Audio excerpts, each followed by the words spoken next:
Good evening. Welcome to Story Hour. I'm your host, Daniel Marcus. And we continue to be shut down, locked in, sheltering in place, or shut in and locked down, as the case may be, and looking for alternatives to binge watching Arrested Development on Netflix, which is actually pretty funny, it turns out, but not as a steady diet. Story Hour turns to the second oldest form of entertainment in human history, which is basically a couple of people sitting around the fire telling lies. So each week, two writers, 30 minutes each, and that's it. No Q&A about manuscript format or how to get an agent. There's nothing wrong with those questions, but it's not what we're doing here. Minimal self-promotion, although we're writers, so there's going to be a little bit of that. Each week, I'm going to offer a very brief PSA about how you might help coronavirus relief efforts if you are lucky enough to be in a position to do that. So really a minimum of fuss, and we just get right to the goods. 60 minutes of pure story. The calendar for the next couple of months is at storyhour2020.com. It's a really great lineup. So if you are fortunate enough to be in a position to help, what better way really than to help kids in need who have missed millions of school meals during the shutdown. So nokidhungry.org helps schools and community groups find ways to feed these kids. nokidhungry.org. Thank you. So this week, we are in for a real treat. We've got two writers of really uncommon talent, Pat Murphy and Gregory Norman Bossert. We're going to open with Greg. I'll say a little more about Pat when we get to the midway point. But my relationship with Greg goes back about 20 years and predates our knowing each other as writers. I founded a doomed software company around the turn of the century called Speechwise Technologies, and Greg had the dubious honor of serving as my director of engineering.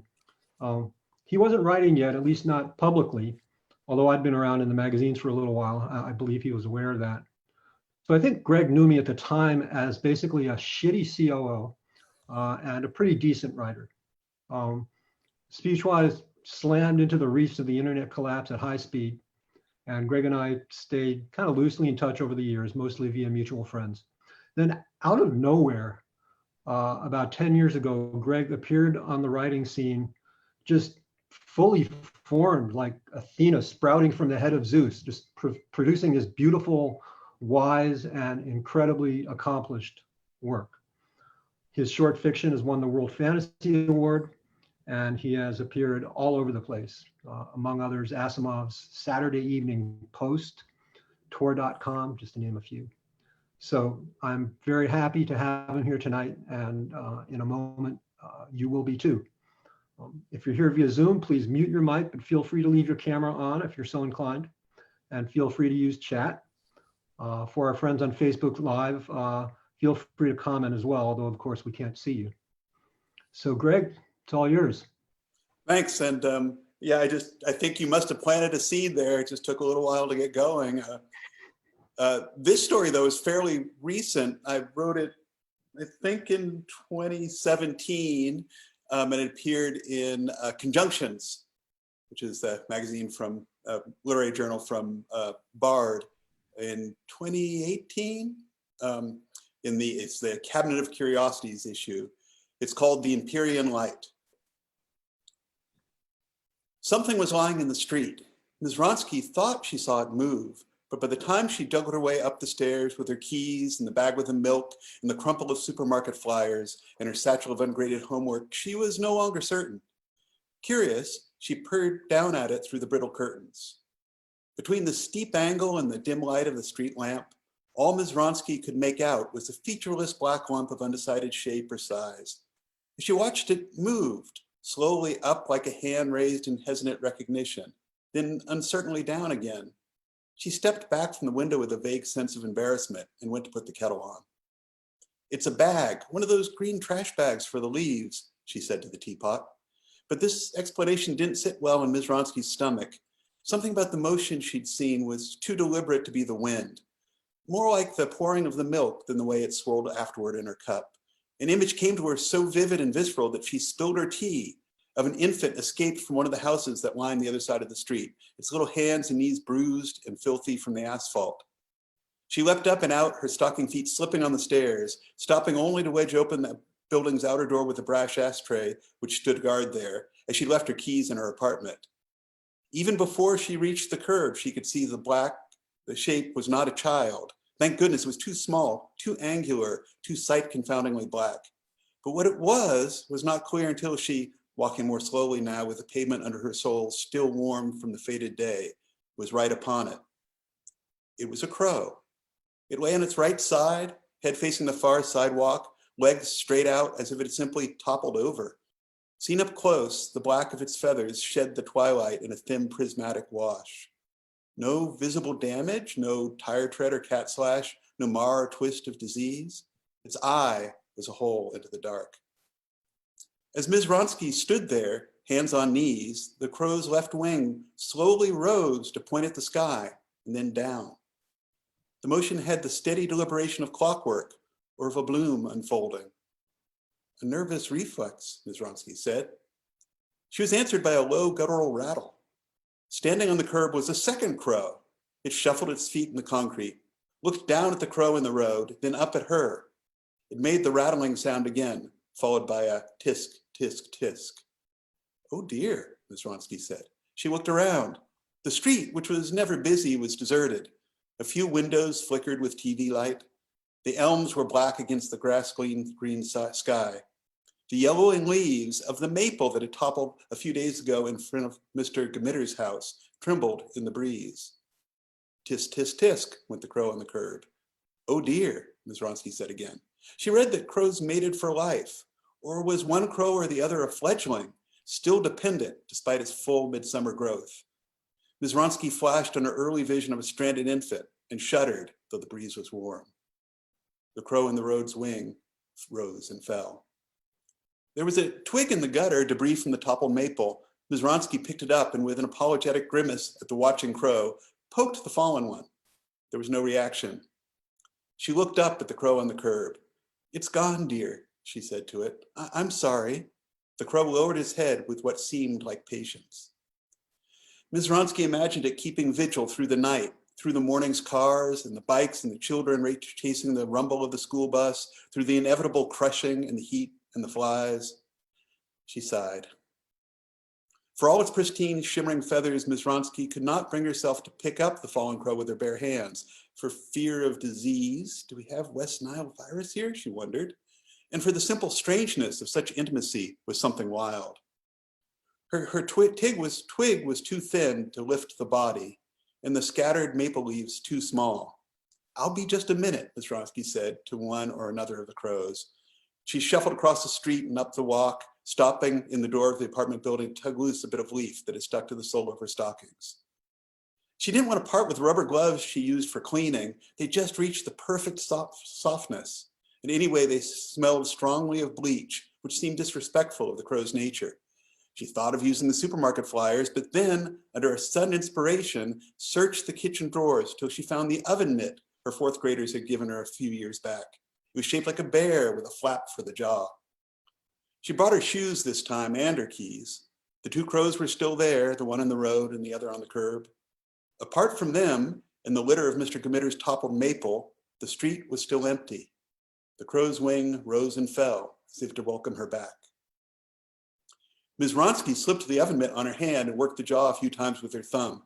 This isn't a real bear, she said to the watching crow, and then felt foolish. Well, I'm sure you know much more about animals than I do. She carefully picked up the fallen crow from the asphalt and set it on the curb by the other. Now then, dear, say your goodbyes. She stepped back and clasped her hands, startled herself as the bear's jaws closed over her fingers, surreptitiously wiped those fingers on her skirt as she looked away down the street. Still no sign of car or pedestrian, no attendant birds or cat revisiting the scene of the crime, just the occasional TV flicker and briefly, a shape that might have been Mr. Gemitter at his window. She looked down. The standing crow was looking back up at her. It didn't seem particularly mournful, Miss Wronski thought, just patient, or perhaps the better word was expectant. Well, of course, you crows are familiar with death, she said. Circle of life and all that, it's a matter of the proper perspective.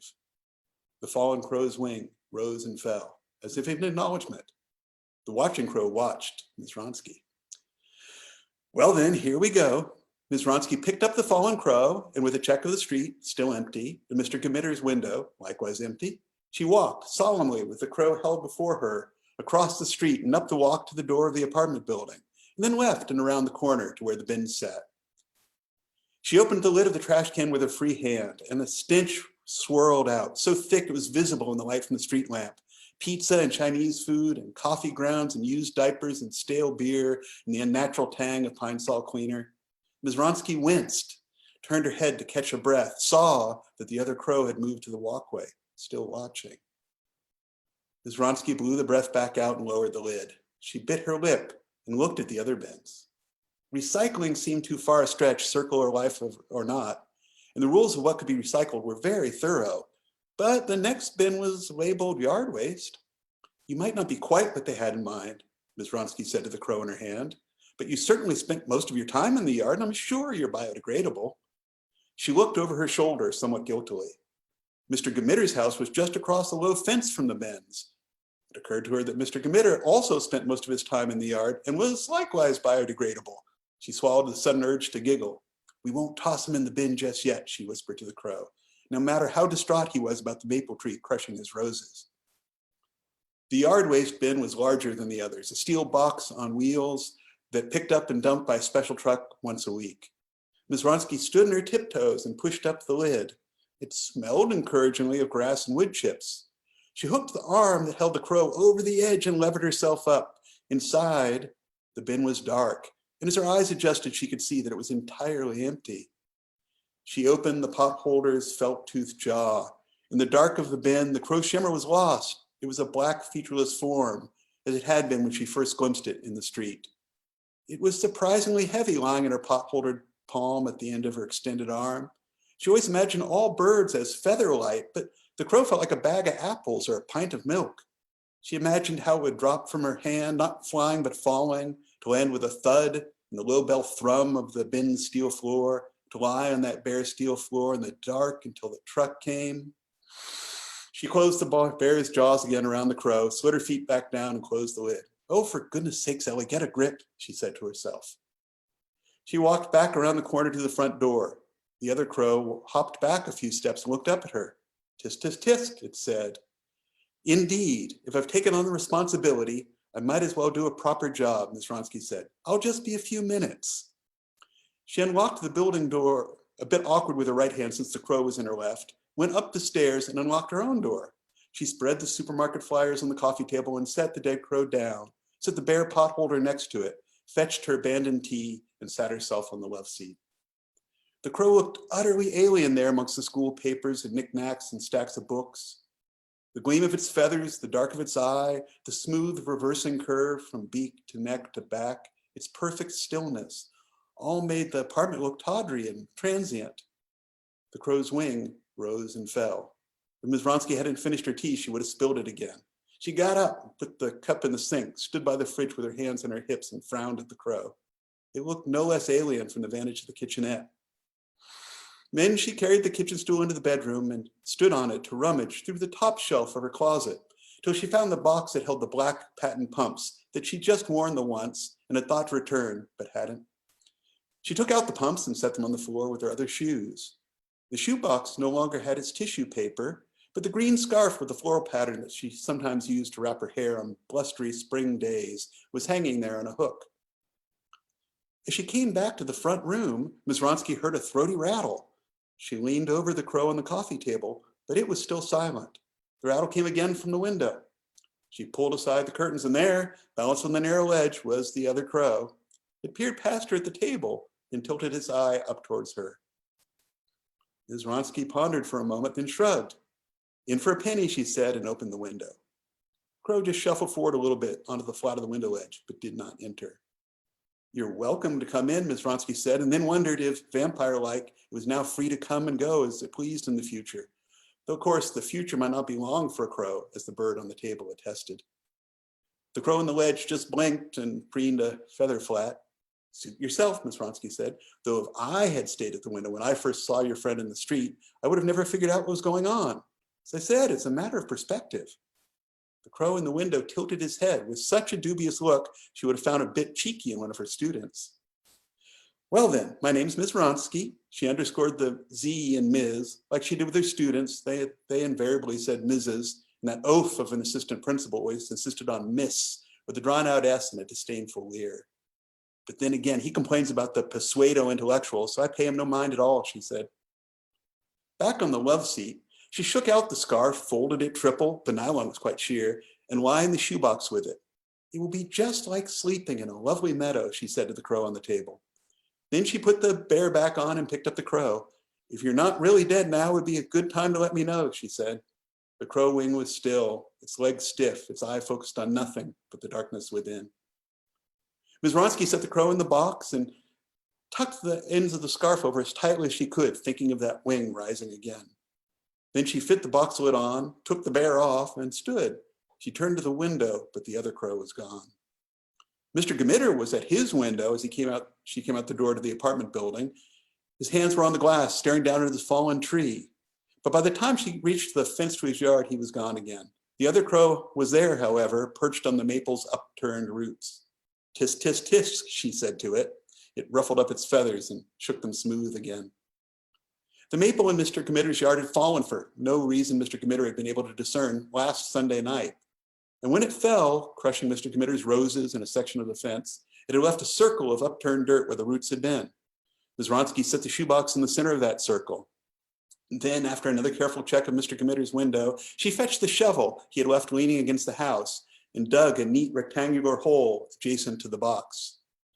She leaned the shovel against the inverted roots of the maple, which waggled their torn ends at her in the breeze like disapproving fingers.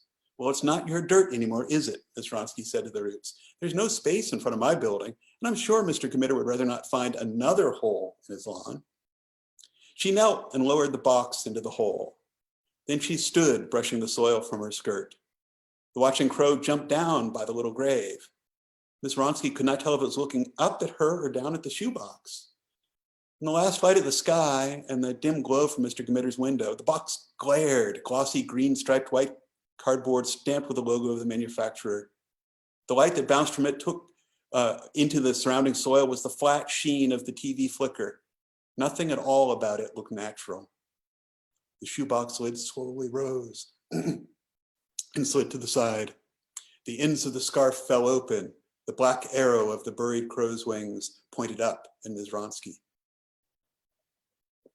The watching crow opened its beaks. Oh, hush, Ms. Ronsky said in her best schoolteacher tone. You're very quick with your tisk, tisk, tisk, but I just don't know what you want me to do with your mate or your child or your friend or whatever she is. Her voice trembled a bit with what might have been frustration. The buried crow's wing fell again. The watching crow closed its beak. The lozenge shape of Mr. Gmitter came and went in his window. Ms. Ronsky pondered. After a while, during which the buried crow's wing rose and fell again, Ms. Ronsky dusted off her hands and squatted down next to the watching crow, who blinked but did not move away. Perhaps, she said to it, my mistake is in thinking you want me to do anything at all. The watching crow ruffled its feathers and rattled at that. Okay, let's just start over again. Ms. Ronsky lifted the box from the hole and carried it over the crushed fence and down the walk and across the street to where she had first found the fallen crow. She couldn't bear to put it back in the road, so she carefully tipped it out on the curb. She sat next to it, and the watching crow fluttered down on the far side. The leaves of Mr. Gmitter's maple shifted and shuddered in the breeze. What was left of the evening sky, the scattered street lamps and the TVs and the glow from Mr. Gmitter's window, it all merged into one light. Well now, Ms. Ronsky said, I couldn't see you clearly from my window. At first, when I got home, because of the angle and the light. Perhaps I still can't. She leaned down on one elbow to look at the fallen crow, and then even further, pillowing her cheek against her palm, and waited. The watching crow made a sound that for all the world sounded like a chuckle. The fallen crow's wing rose up against the sky. Up, Ms. Ronsky said, and then up. Ah. She sat again, and the wing lowered. Ms. Ronsky reached down and gently smoothed it flat with one finger. I'm sorry, dear, she said. I teach 4th and 5th grade social studies, and then I come home and I have my cup of tea and a sandwich. Sometimes I read, and sometimes I do the crossword, and then I go to bed. Up isn't something I just don't know about. The other crow said, tisk, tisk, tisk, and chuckled. And as for you, Ms. Know-it-all Crow, we'll just see. Ms. Vronsky stopped and was silent for a moment. Then she nodded. In for a pound, Ellie, she said, and got up, slowly, because after all the evening's activities, her knees were sore, and stepped into the road where the fallen crow had fallen. Then she set herself down, first to one knee, and then to her seat, and then on her side, knees drawn up, just as he'd first found the crow. The rush of blood to her head, the feel of the asphalt against her skin, the effort and strangeness of the evening, the simple wrongness of lying in the road. Surely there's a law against it, she thought. It all left her dizzy. She shut her eyes. When Ms. Vronsky opened her eyes again, she saw two crows looking down at her. Her first thought was that yet a third crow had arrived, but no, she'd spent too much time looking at these two not to recognize them both, even if the one that she had found fallen now stood on its feet, head cocked to the side to look at her. The risen crow raised its head and cawed 3 times, a wild high sound, and then the other joined it in a lower, gritty counterpoint. A pause, as Vronsky held her breath. And then the two crows cawed again, and from the distance came an answering call, and another, until the evening rang with the sound of crows. Still calling, the two leapt into the air. One of them, Ms. Vronsky thought it was the one who had stood and watched, looped around to pass just overhead, its wingtip brushing her hair, and the two flung themselves into the sky. 2 more crows flew up from behind Mr. Committer's house, then 3 from the roof of her apartment building, and then a dozen, 100, 1,000, filling that Empyrean light with their shimmering dark. Every crow in the city, Ms. Vronsky was sure of it. Every crow in the world. Ms. Vronsky felt as she was sinking into the asphalt. She thought that if she had even wanted to rise, she would not be able. She lifted her arm instead. Was it to beckon the crows back or shoo them on their way? A wave farewell, Ms. Vronsky said, and lowered her arm. She could turn her head a bit to look up into the crow-darkened sky, and out of the corner of her eye, she saw Mr. Committer standing on his lawn, looking not at her, not up at the departing crows, but at his fallen maple. She was losing the light and the angle was poor, but Ms. Vronsky could just make out Mr. Committer setting himself down, a sort of slow toppling into the circle of dirt where the maple had stood. The leaves of the maple began spiraling loose from the branches. All down the street, the trees strained upward against the pavement. Some slipped loose and began to rise. Thank you.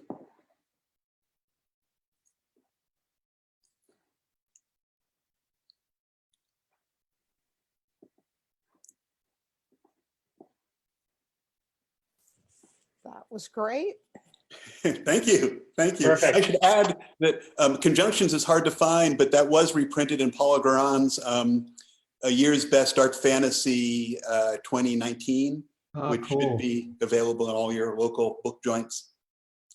What a great story. Thank you, Greg. Thank Yeah, you. that's great. I want to just kind of take a breath for a minute and pause before we go on to the next part of the program. That was terrific. But let's continue. I was an admirer of Pat Murphy's work long before we met and became friends. Work like The City Not Long After, The Falling Woman, Rachel in Love made me think, man, I really want to write work that has this level of intelligence and emotional depth. And not sure I can, but I can try. And her work is still sort of a North Star for me. Pat has won 2 Nebula Awards, the Philip K. Dick Award, the World Fantasy Award, and she's a co-founder of the James Tiptree Jr. Award. So Pat, take it away. Okay. Well, I am here in scenic Boulder City, Nevada, home of the Fisher Space Pen. And some people like to read completed works. I tend to like to read works in progress. My ideal reading is one where I just finished the story, an hour before doing the reading. So I am not reading something that's already published. I'm not even reading something I've already sent out. I'm going to read a short story, and I'm hoping that Daniel will let me get away with also reading. It's a very short story. I've timed it out, and I think I have time to read one scene from the novel that I'm working on.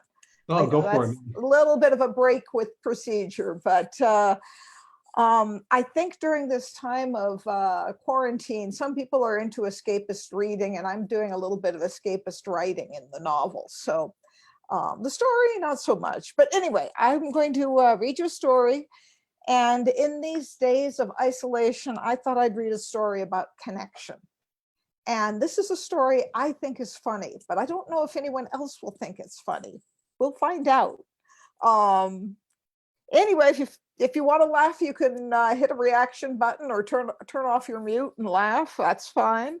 I'm going to read you a story titled "The Tree Circus," and the Tree Circus is a real place. Okay. The Tree Circus.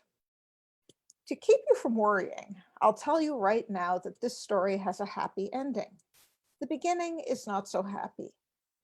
I am a work-study assistant at the university's Natural History Museum when I realized that the study of life is really the study of death. I make this realization when I open a drawer in one of the museum's back rooms.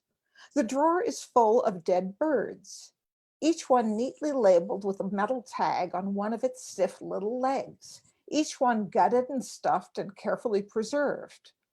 All these birds were shot by naturalists who wanted to study them. There are drawers that just can't be closed once you open them. I can't stop thinking about that drawer filled with birds. I did a little research and learned that this one museum at the university housed more than 5 million dead bugs and over 600,000 dead amphibians, reptiles, birds, and mammals. That just seems excessive. After opening the drawer, I decide I need a break from school. I need to take some time off and figure out what I want to do with the rest of my life. On one of the university bulletin boards, I find a house-sitting gig that sounds just perfect. The house is in the Santa Cruz Mountains, an hour's drive from the university. They need a caretaker. I'll get free rent in exchange for some work cleaning up the property and taking care of some trees. So I work out all the details with the university and with my parents. My friend Eric is the only one who seems to understand what I'm going through. Eric is the teaching assistant in my Introduction to Entomology lab. He'd like to be more than a friend, but he doesn't seem to know how to go about it.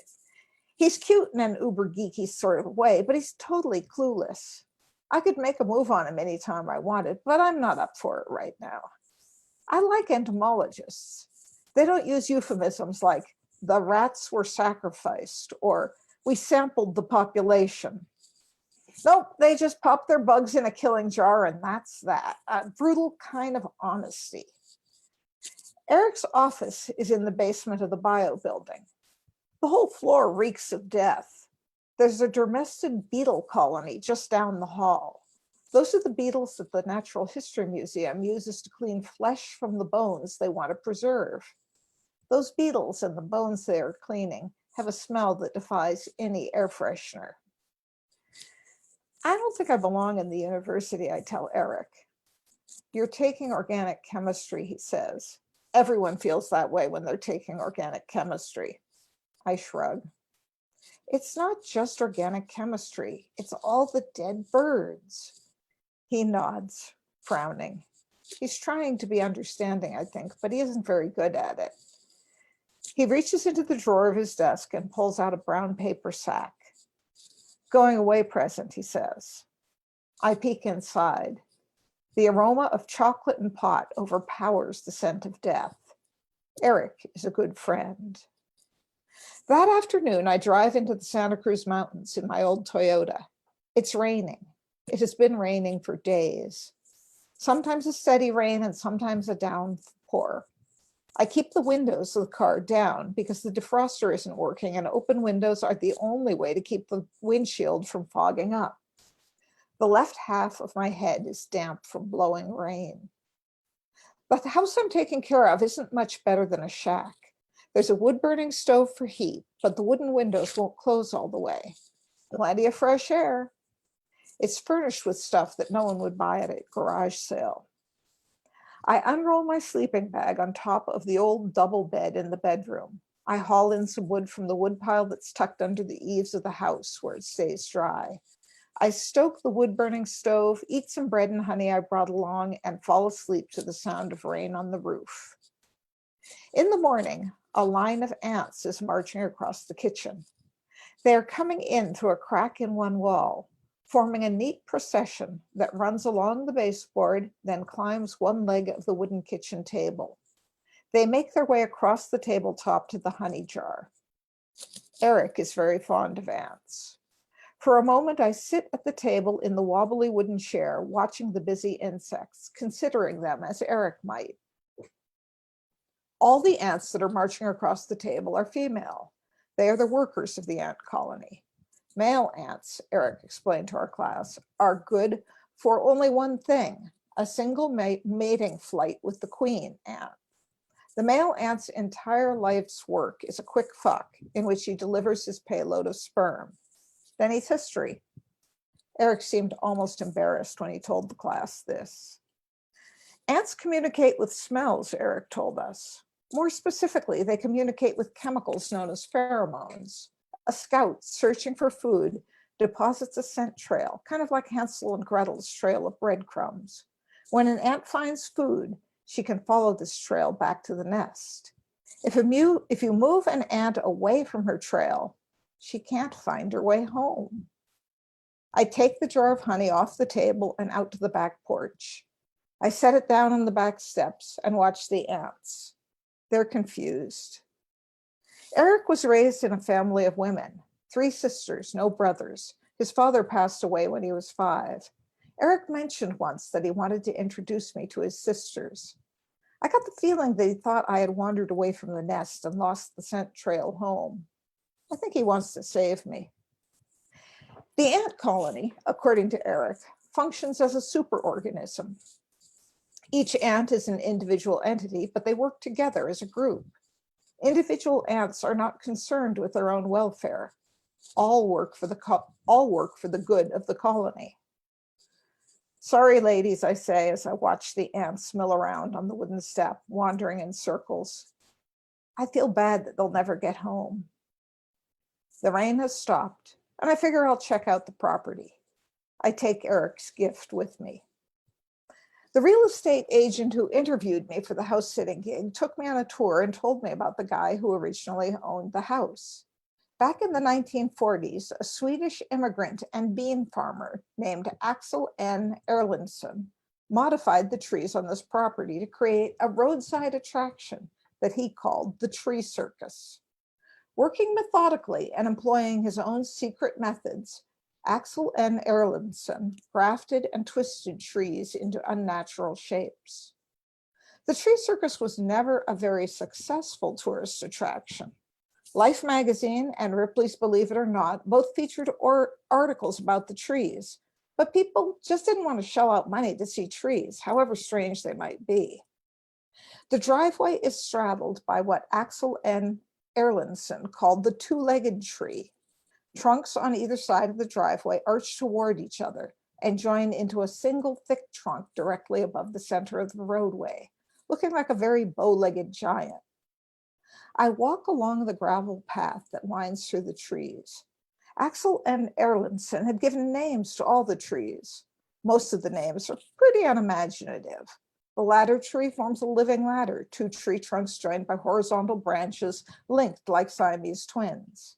The basket tree starts with 4 trunks that join and rejoin to create a latticework tube about 10 feet across. As the path gets farther from the main road, the trees get weirder. 2 trunks, each a foot in diameter, loop around each other to make a living knot.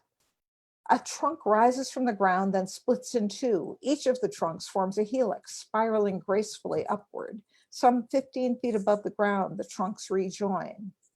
There are trees that form honeycombs, spirals, zigzags, bird cages.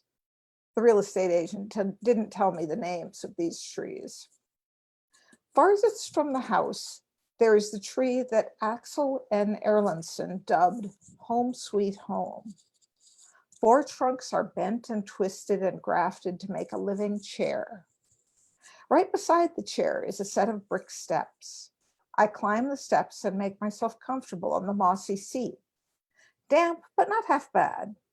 I lean on the trunks that form the back of the chair and eat one of the brownies that Eric gave me. It's raining again. The back of the chair tree forms a canopy overhead, and that shelters me for a while. I listen to the great fat drops of water hitting the leaves, and I think about where those drops came from. This rainstorm started with water that evaporated from the Gulf of Mexico. The warm, wet air from the Gulf of Mexico flowed north until it met a cold air mass. The cold air pushed under the warm air, shoving it high into the atmosphere.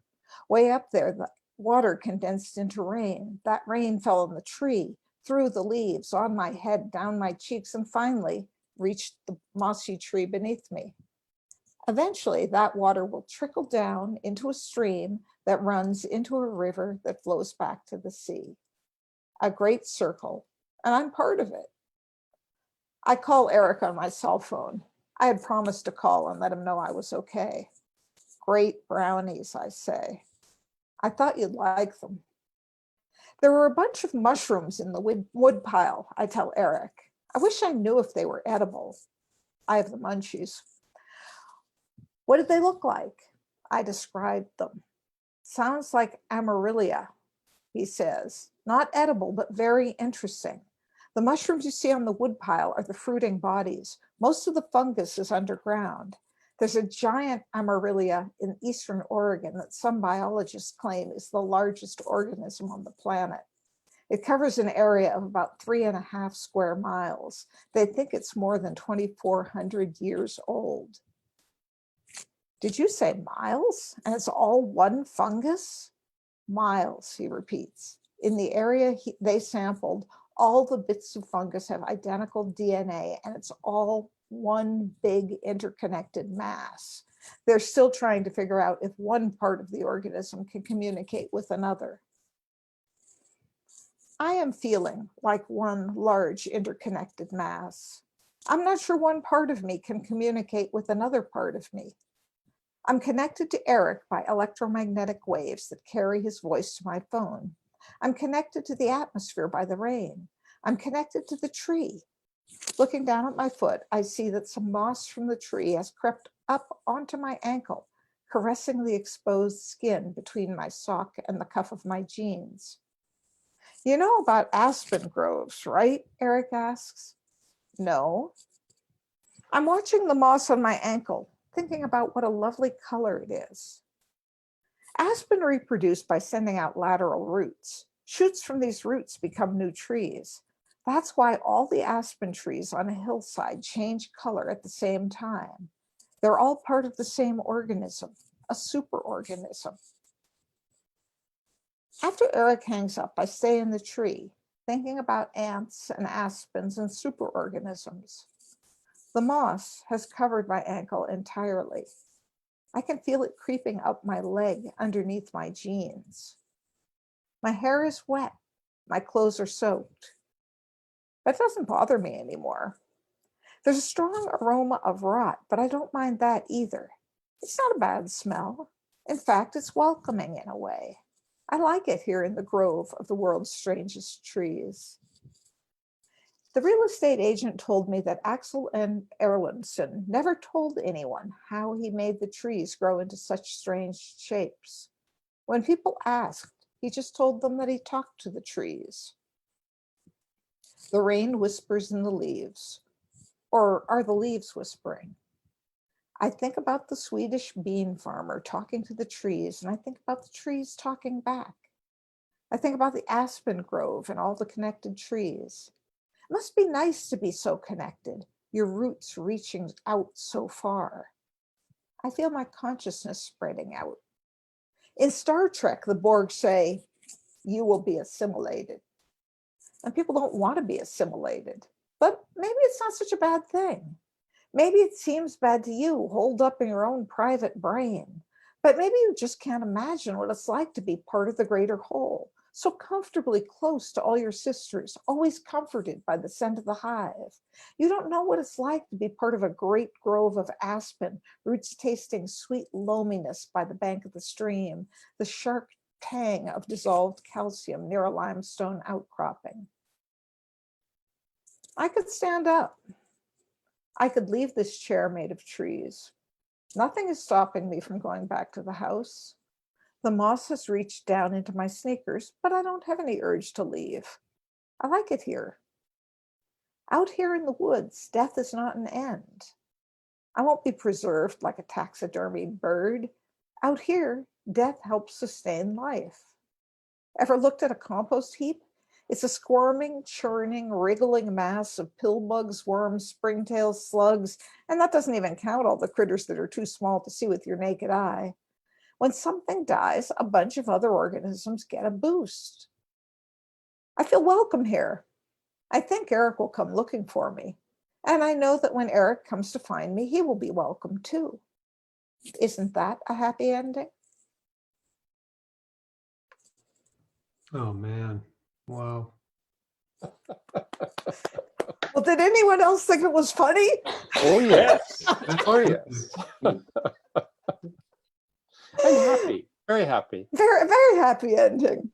I thought it was funny all the time. Oh, good. Oh, good. Because I can't tell, you're in your own head writing things. You're going, well, I'm really amused by this, but then I'm amused by all kinds of weird things. So, it's kind of hard to tell.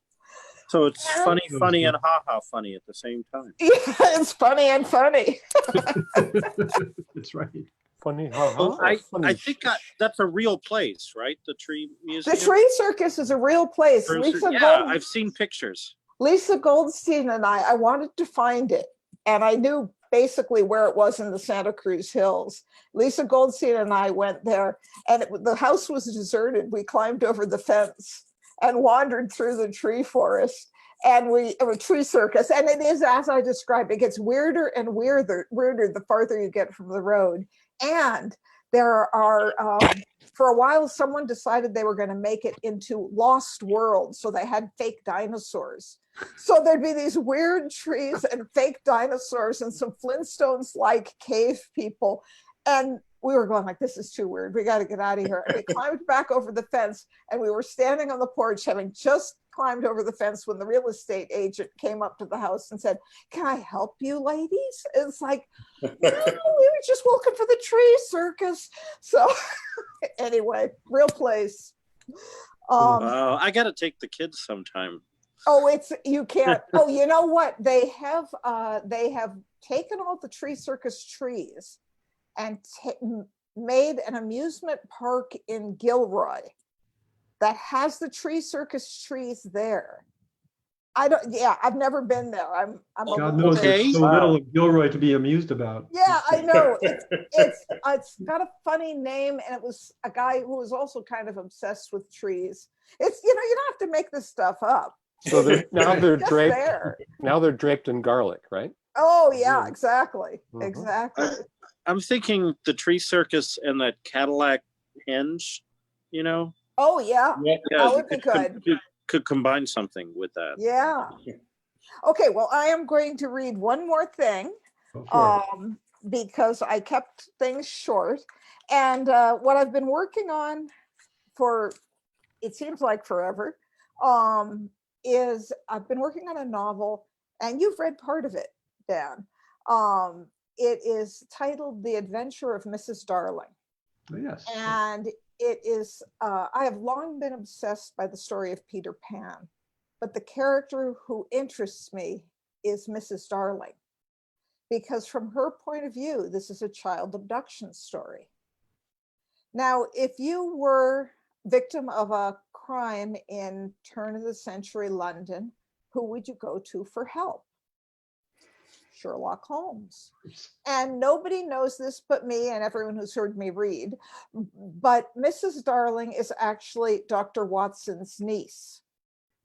And she really doesn't like Sherlock much. Now I know Cliff has heard me read from many bits of this, I have to choose my bits carefully because I don't want, I have finally finished a complete draft of the book. And I am now Yay. doing the fun part where you go back and you figure out what fits where and, oh, wait, take that out. And anyway, so I know what I don't want to give away, but I'm going to read a very short scene. This is Dr. Watson talking to Lady Hawkins, who started out as a figment of my imagination, but has become an interesting character in the book. She is the wife of an orchid hunter and Lord Hawkins, and an orchid hunter in her own right. And she and Dr. Watson are sitting and chatting aboard her steam yacht. So this is a conversation with Lady Hawkins. I must say, I admire your patience with your friend Holmes. Such a difficult man. He has such disdain for the abilities of others, Lady Hawkins said. From your tales, he seems to think he excels at every skill related to capturing criminals. Yet your stories reveal quite clearly he does not. Watson was taken aback. Indeed? And where do you think his skills are lacking? He excels at deduction, of course, but when it comes to actually catching the criminal, she shook her head, frowning. He makes elaborate plans, keeps them entirely to himself, springs them on you, and refuses any suggestions, however sensible. And then when things go awry, he says, who could have ever predicted that? Who indeed? Anyone with a grain of common sense? Watson shook his head, ready to protest, but Lady Hawkins did not give him the chance. Take, for example, The Hound of the Baskervilles. A good ripping story, I thought, right up until the end. What do you mean? Watson was stung. He thought the ending had displayed Holmes's powers of deduction at their finest. If you don't remember the story, here's a quick synopsis. A family legend told of a giant hound from hell that had it in for the Baskerville family because of the villainous actions of a long dead ancestor. Sir Charles Baskerville had died under questionable circumstances, and some thought this legendary hound had somehow killed him. After Sir Charles died, Sir Henry Baskerville, the sole heir to the Baskerville fortune, had asked Holmes for help. And of course, Holmes figured out what was going on. A butterfly collector who lived in a lonely house on the moor quite near Baskerville Hall was actually a descendant of the black sheep of the Baskerville family. He stood to inherit the Baskerville fortune after Sir Henry's death. He kept an enormous half-starved hound hidden on the moor. With that beast, he had scared Sir Charles to death. His plan was to set the hound on Sir Henry. Only Holmes could have come up with a plan to catch the killer, Watson said. His plan was terrible, Lady Hawkins said. He told Sir Henry to go to dinner at the butterfly collector's house and then walk home across the moor alone. What kind of plan was that? Watson defended his friend. We were going to wait by the path and stop the hound from killing Sir Henry. Yes, and you mentioned in your account he didn't tell you or Lestrade, that long-suffering detective from Scotland Yard, anything about this plan. He sprang it on you and it was too late to make any changes. So the hound got past the lot of you and almost killed poor Sir Henry.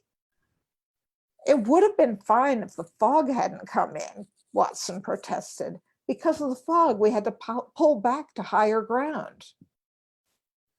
I will point out that fog is a common occurrence on Dartmoor, Lady Hawkins said. Fog is the expected condition on the moor, nothing unexpected about it. And there were so many other ways you could have handled the problem. You could have hidden near the shed where the hound was kept and shot the beast the moment the butterfly collector set it on Sir Henry's trail. Or perhaps the group of you could have intercepted Sir Henry, surrounding him so you could kill the hound before it caught up with him.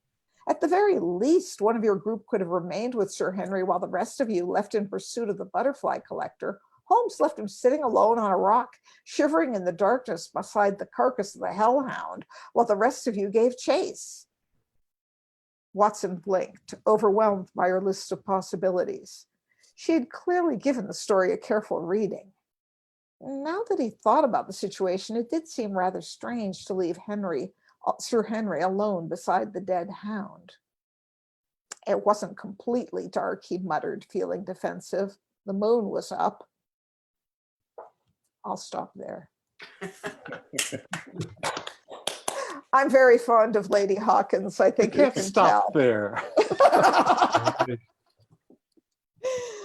So that's what I'm working on. Yeah. I'm having a good time Good with my to finish the escapist draft. writing. Mm. It's great. Thank you. Well, all right. Thank you so much, Pat. And thank you, Greg. And thank you all for joining us for another story hour. And this is great. There are comments in chat, so we can read them and know what people were thinking and saying. And Cliff says that Steam Yacht is now totally the name of my new band. The danger is going down the rabbit hole. And I found a book written by a woman who traveled, I don't know if it was around the world, but all over the place on a steam yacht. So now, of course, I have to read it before I can, it's like there's too many rabbit holes. Next, you need a steam gurney. Steam yacht research never ends, Pat. Yeah, I know. Next, I'll be building one. Daniel, thank you for setting this up. This was so fabulous. Yeah. Yes, sir. And who's on next week? Well, next week is kind of a special program. The program is dedicated to the work of Michael Blumlein, who's a colleague and a friend to many of us, and a writer of really just enormous talent who passed away late last year. So we're going to have readings of Michael's work by Eileen Gunn, Steve Crane, and Carter Scholes. So you don't want to miss that. Oh, definitely.